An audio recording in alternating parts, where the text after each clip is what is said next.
오늘은 제가 정말 좋아하는 책, 아날라요 스님의 한역으로 읽는 알아차림의 확립 수행, 알아차림의 확립에 대한 새로운 관점이라는 책을 정리해 보도록 하겠습니다. 먼저 이 책을 보게 되면서 적어놓은 내용이 있었는데요. 연기를 관찰한다는 미명 아래 점진성과 시간성의 함정에 빠지는 것을 경계하며 수행의 방식을 배운다는 것과 그것을 하고 있는 자신에 안주하는 것을 구별하며 현재 지금 이 순간에 여기를 잠시라도 놓치지 않으며 라는 마음으로 이 책을 정리해 보도록 하겠습니다. 추천사 아날라요 스님께서 새롭게 저술한 이 책은 이전 저서인 알아차림의 확립, 열반에 이르는 직접적인 길을 기반으로 하고 있다.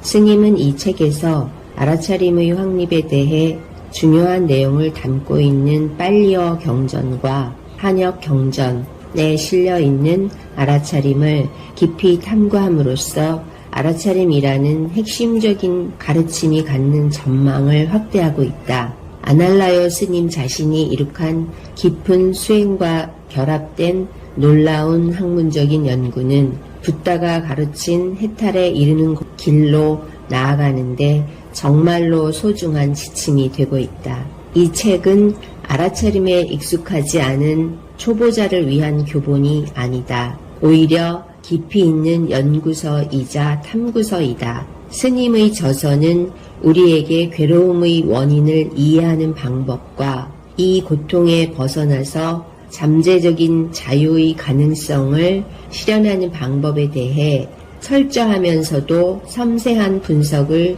제공하고 있다. 조셉 골드스타인. 다음으로 이 책의 목차를 살펴보면 먼저 알아차림에 대한 부분을 다루고 있습니다. 그 다음에 몸에 대한 수행, 느낌에 대한 수행, 마음에 대한 수행, 그리고 법에 대한 수행, 그리고 장애와 깨달음의 요소, 다시 알아차림의 확립에 관한 내용입니다. 도입 알아차림. 마찌마 니까야에서 열반을 실현하는 직접적인 길로 제시하고 있는 알아차림은 번뇌를 소멸하고 통찰을 개발하는 기반으로서 그 핵심은 모든 상황과 사물을 직접적으로 자각하면서 직면하는 것입니다. 이는 수행과 일상에서 항상 유지되어야 하는 적절한 태도입니다. 명료한 암과 이해를 통해서 바로 지금 나타나는 것을 이해하는 것이며 세상에 대한 욕망, 근심, 낙담으로부터 자유로운 정신적인 균형이 핵심 요소입니다. 이러한 수행을 하면서 일어나는 모든 현상은 무상한 성질을 갖고 있음을 자각하게 되며 이로써 모든 것은 변화하는 것을 지속적으로 평온하게 알게 됩니다.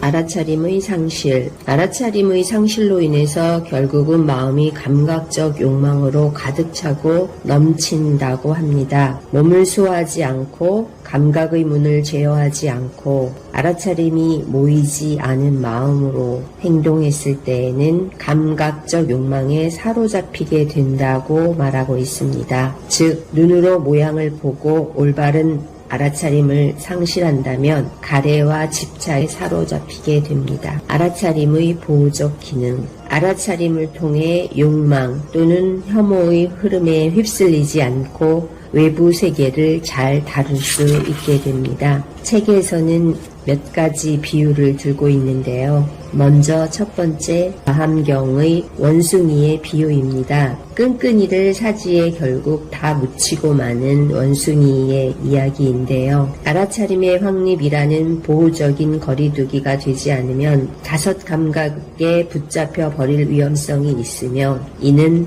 정신적 번잡함과 연상을 통해서 더욱 붙잡히게 된다고 설명하고 있습니다. 또 하나의 잡아항경의 비유가 있는데요. 매에 붙잡힌 메추라기의 비유입니다. 붙잡히지 않기 위해서는 누구든지 태만하거나 자신의 적합한 영역, 즉 4가지 알아차림의 확립, 영역을 벗어나서는 안 된다고 하였습니다. 약한 메추라기가 강한 매를 극복할 수 있었던 것은 아주 위험한 상황에서 알아차림에 강하게 매달렸기 때문이라고 하였습니다. 다음으로 문지기로서 알아차림. 4명의 문지기는 왕, 즉 인식에 도달할 수 있는 길을 알려주는 것으로서 통찰과 고요, 해탈로 나아가는 과정을 모니터링 해주고 잘못된 길로 들어서는 것을 보호해주는 기능을 하게 됩니다. 알아차림과 기억, 선한 것을 들어오게 하고 악한 것을 몰아내기 위한 임무를 수행하기 위해서 문지기는 그 도시의 문에서 무엇이 일어나는지를 완전하게 자각하고 있어야 합니다. 이는 악한 것, 욕망과 혐오를 구별하여 마음에 들어오지 못하게 하는 보호적인 기능으로서의 자질을 말합니다. 그런데 지금 이 순간을 완전히 알아차리는 것은 이후의 기억을 촉진합니다. 이전에 알아차렸던 것만을 기억하며 더 많이 알아차리면 알아차릴수록 이후에 더 잘 기억을 할 것입니다. 즉각적인 판단으로 반응하지 않고 정신적으로 잡생각에 휘둘리지 않으면 지금 이 상황을 더 많이, 더 자세하게 알아차리게 됩니다. 첫 번째, 몸에 대한 수행. 먼저 한두 경전에 있는 몸의 수행법들 중에 일부를 소개하였습니다. 몸의 구멍들에 대한 수행. 몸 안에서 더러운 것, 점액, 귀지, 코딱지, 담즙, 가래, 소변, 대변 등이 흘러나오는 구멍을 관찰합니다. 증일 아함경. 멀리서 보면 아름다운 갈대숲으로 보이지만 가까이 보면 고여있는 냄새나는 물가에 자란 갈대 무더기임을 보여줍니다. 다음으로 4가지 선정을 신체적으로 경험하는 수행. 첫 번째, 떠남에서 생기는 기쁨과 행복이 몸을 완전히 적시고 스며들어서 몸에 스며들지 않은 부분이 없게 되는 첫 번째 선정. 이것은 입욕제와 욕조의 비유를 통해서 볼 수 있습니다. 다음으로 2번째 선정. 집중으로 인해 생긴 기쁨과 행복감으로 몸을 적셔버린 2번째 선정입니다. 이는 샘솟는 물이 넘쳐 산 전체를 적셔 스며들지 않은 부분이 없는 것에 비유하고 있습니다. 다음으로 3번째 선정, 기쁨이 없는 데서 생긴 행복함으로 몸을 적셔버린 3번째 선정입니다. 이는 물에서 나고 자란 연꽃의 비유입니다. 다음으로 4번째 선정, 정신적 순수함으로 몸을 적셔버린 4번째 선정입니다. 옷감으로 덮이는 비유입니다. 머리에서 발끝까지 옷감으로 덮인 사람에게 덮이지 않는 부분이 없는 것과 같다고 비유하고 있습니다. 다음으로 호흡에 대한 알아차림. 마지마 니까야와 중아함경에 공통적으로 발견되는 몸에 대한 수행은 호흡의 알아차림입니다. 이에 대해 간략하게 소개해 보겠습니다. 수행승은 길게 들이쉬면서 길게 들이쉰다고 알고 길게 내쉬면서 길게 내쉰다고 안다. 짧게 들이쉬면서 짧게 들이쉰다고 알고 짧게 내쉬면서 짧게 내쉰다고 안다. 몸 전체를 경험하면서 들이쉰다고 익히고 몸 전체를 경험하면서 내쉰다고 익힌다. 수행승은 몸의 형성을 고요하게 하면서 들이쉰다고 익히고 몸의 형성을 고요하게 하면서 내쉰다고 익힌다. 이와 같은 4단계는 16단계의 온전한 체계의 일부로서만 의미가 명확하다고 하였습니다. 다음으로 자세와 활동. 수행승은 걸으면서 걷는다고 알고 서면서도 선다고 알고 앉으면서 앉는다고 알고 누우면서 눕는다고 알고 뭐 하든 그에 따라서 그것을 안다고 하였습니다. 자세와 활동에 대한 명료한 알은 알아차림의 확립으로 인도하는 과정에서 중요한 단계입니다. 이와 같이 한두 경전에 있는 몸에 대한 수행법을 일부 소개하였고요. 이제 모든 경전에 있는 몸에 대한 수행법을 정리해 보겠습니다. 몸에 대한 3가지 수행은 첫 번째, 아름다움의 상실. 두 번째, 자신의 몸은 그 성질상 외부의 사물과 동일한 요소로 이루어진다는 무아에 관한 것. 세 번째, 자신의 몸은 무상하고 결국은 흩어져 간다는 무상함을 알아차리는 것이 목표입니다. 이를 위해 몸의 해부학적인 부분을 조사하여 신체적 아름다움이라는 개념을 해체하고 요소들에 대한 수행으로 몸과 자신의 동일시를 해체하고 부패한 시체에 대한 수행으로 죽을 수밖에 없는 무상함을 이해하도록 합니다.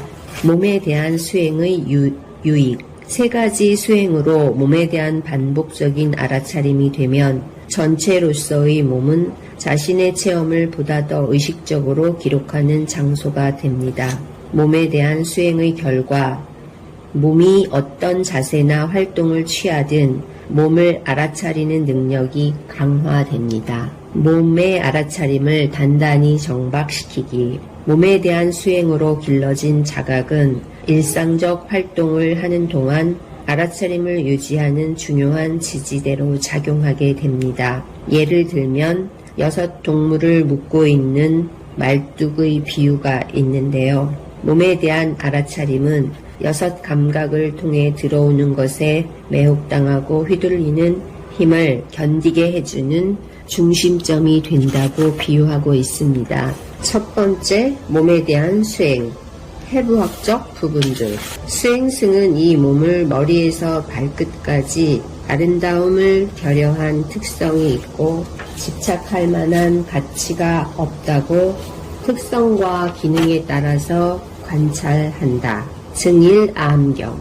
이 몸 안에 머리카락, 털, 손톱, 발톱, 치아, 피부, 살, 힘줄, 뼈, 골수, 콩팥, 심장, 똥, 담즙, 가래, 고름, 피, 땀, 침, 콧물, 오줌이 있다고 조사한다. 이것은 마치 눈 밝은 사람이 다양한 곡물 자루를 열어서 이것은 보리고 이것은 콩이고 이것은 완두이고 이것은 수수이고 이것은 쌀이라고 조사하는 것과 같다. 맞지마 니까야. 이와 같이 균형 잡힌 태도로 매력적인 부분들과 혐오스럽게 여겨지는 부분들을 관찰해야 한다고 하였습니다. 즉 기본적인 교훈은 신체의 모든 부분들은 동일한 성질을 갖고 있다는 점, 매력과 혐오를 나누는 것은 마음의 평가라는 점입니다. 이는 분명한 가치 판단의 개념으로서 해탈의 길로 나아가기 위한 알아차림은 결코 비판단적이 아님을 알 수 있습니다. 카바찌는 알아차림 수행에서 비판단적인 것이라는 것은 더 이상 판단이 일어나지 않은 상태를 말하는 것이 아니라고 하였습니다. 경험에 대해서 습관적이고 판단적으로 반응하는 것을 피하라는 의미로 이해하여야 한다고 하였습니다. 균형 잡히지 않은 태도로 해부학적인 부분을 수행하는 것, 예를 들면 지나치게 혐오감을 가지면서 수행하는 것은 해로울 수 있습니다. 혐오와 비혐오 모두를 버리는 것이 올바른 알미라고 할 수 있습니다. 감각적 매력의 역동성. 여자는 내적으로 여자의 기능에 주의를 기울이고 여자의 행위와 여자의 방식과 여자의 외모와 여자의 욕망과 여자의 목소리와 여자의 장식에 주의를 기울인다고 하였습니다. 그녀는 이들을 기뻐하고 즐기면서 그녀는 외적으로 남자의 기능에 주의를 기울인다고 하였습니다. 여성성을 즐기는 살아있는 존재는 남성과 합일로 나아간다고 하였습니다. 이와 같이 여성은 여성성을 넘어서지 못한다고 하였습니다. 이와 같이 남자는 같은 내용으로 진행됩니다. 하여 남자는 남성성을 넘어서지 못한다고 하였습니다. 즉 감각적 욕망의 뿌리는 자신의 성에 대한 동일시가 이루어지는 것이 먼저이므로 자신의 몸을 대상으로 해부학적 관찰이 확립된 다음에야 다른 사람의 몸을 수행하는 것이 적절하다고 하였습니다. 감각적 매력의 문제점. 몸의 해부학적 구성물을 관찰하는 목적은 감각적 욕망을 제거하는 것입니다.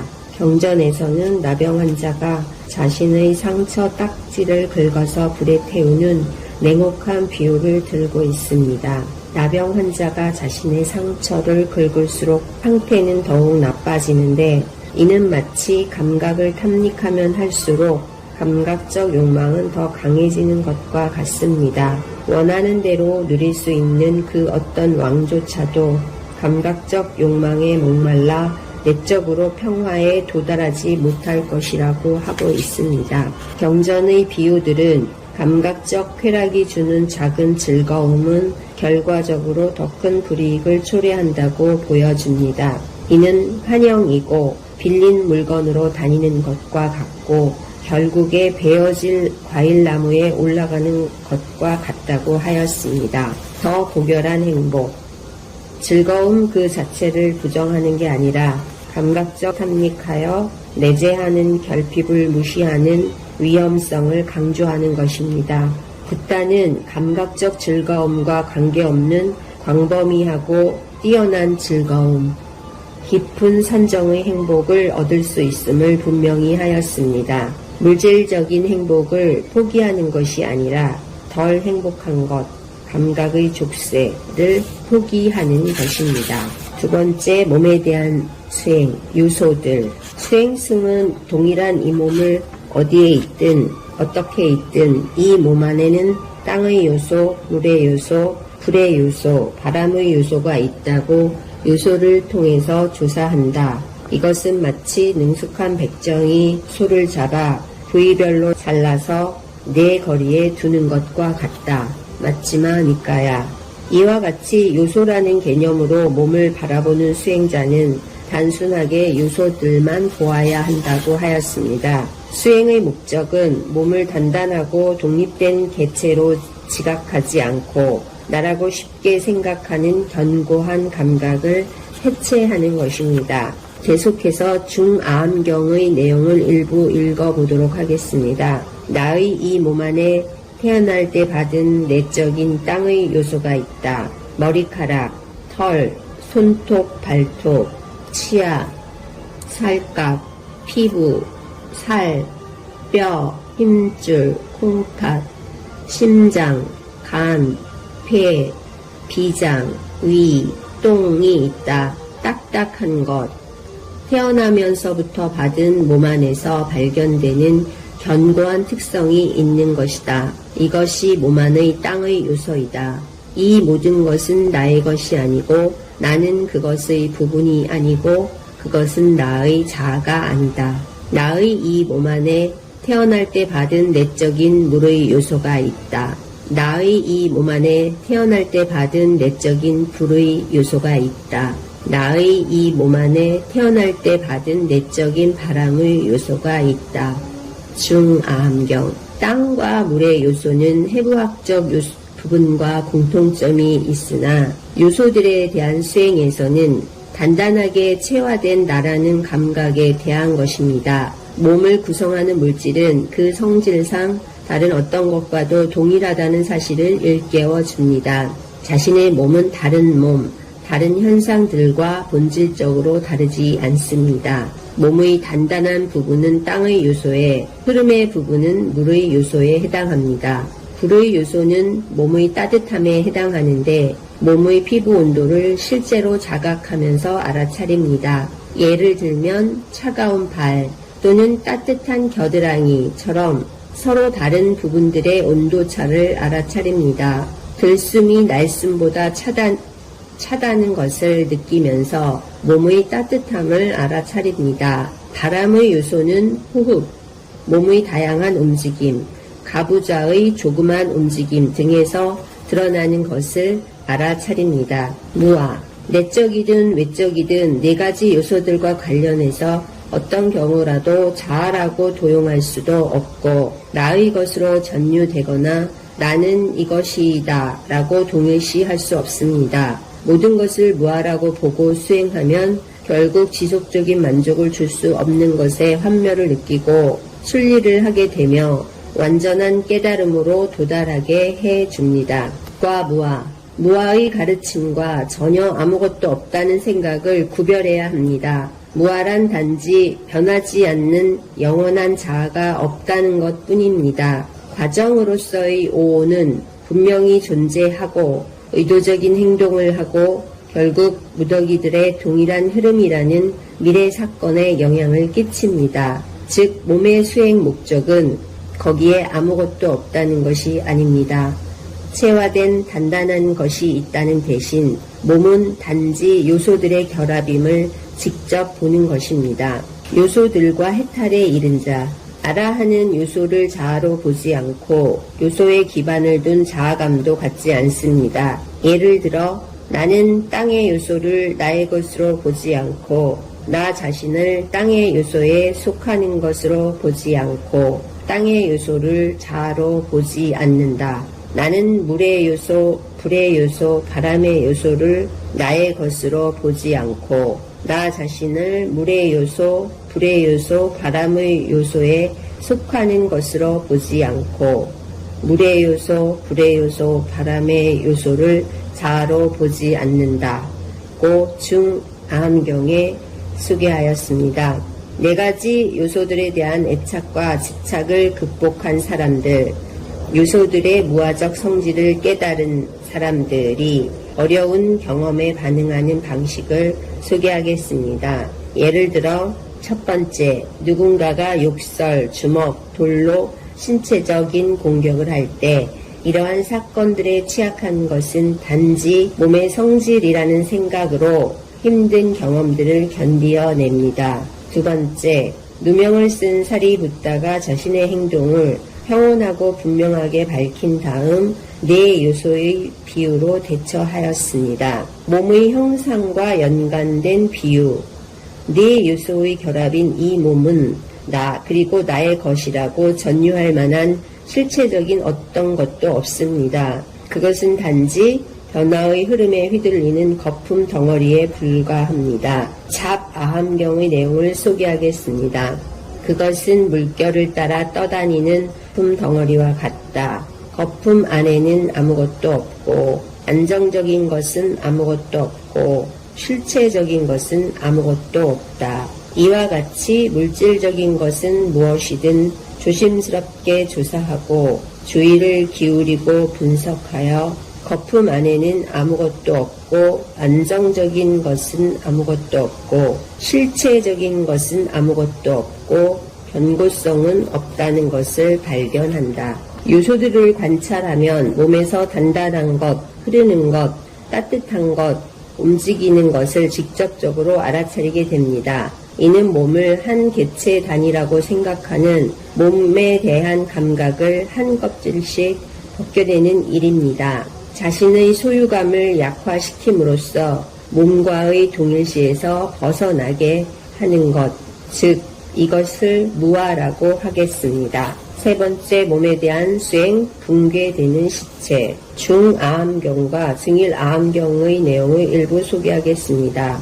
죽은 인간의 몸을 개방된 공간에 그대로 내버려 둘 경우 점진적으로 일어나는 붕괴를 관찰하는 것입니다. 수행승은 이를 보고 자신과 견주어서 지금 나의 이 몸도 이와 같다.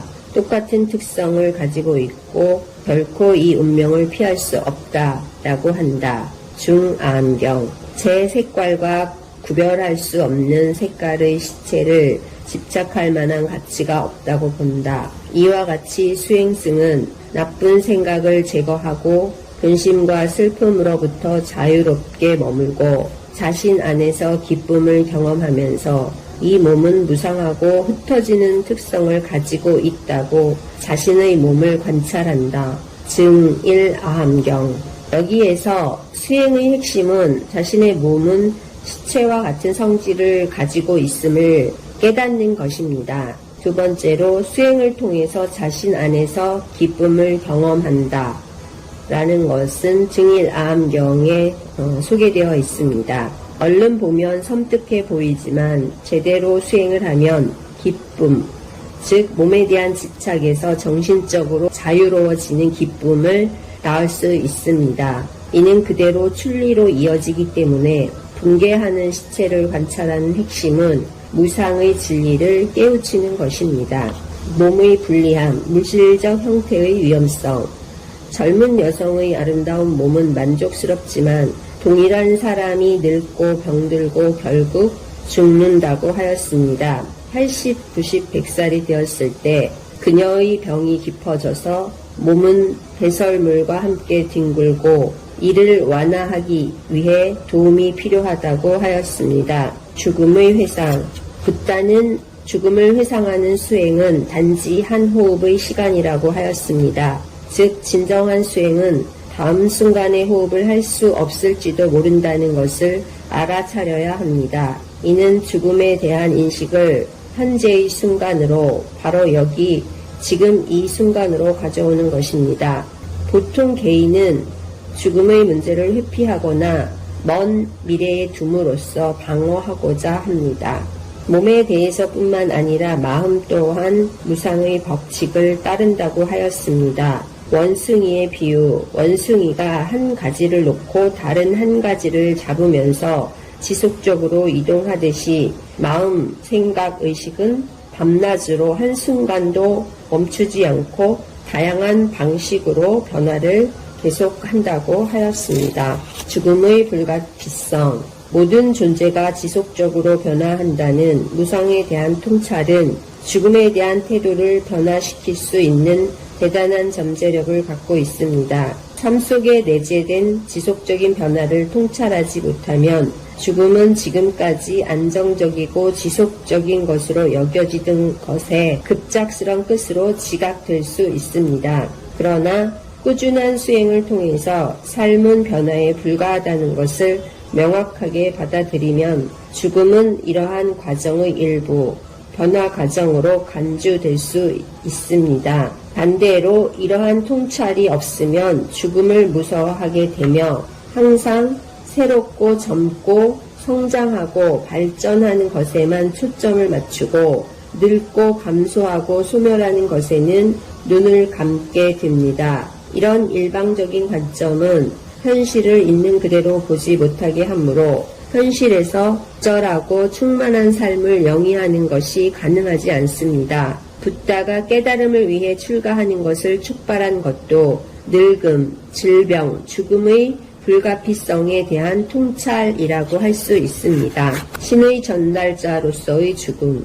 현대의 수행자는 신의 전달자, 늙음, 질병, 죽음을 통찰하는 것만으로도 죽음을 직면하는 수행을 할 수도 있습니다. 불교의 관점에서 평균적인 죽음은 윤회로 이어지므로 영향을 받는 것은 몸뿐이며 마음은 살아있던 동안 했던 행위에 부응해서 계속 유지된다고 볼 수 있습니다. 따라서 죽음에 대한 알아차림으로 이전 방식으로 죽음을 생각하는 것에서 죽음을 관찰하는 것으로 마음이 전환되게 됩니다. 죽어가는 것, 죽을 때에는 모든 경험으로부터 출리하는 것이 필요한 약이 됩니다. 작아함경에서는 부모에 대한 정서적 애착, 배우자와 자녀, 재산 등에 대해서 이것들에 집착함으로써 머물 수 있다면 해도 좋을 것이다. 그러나 집착해도 머물 수 없다면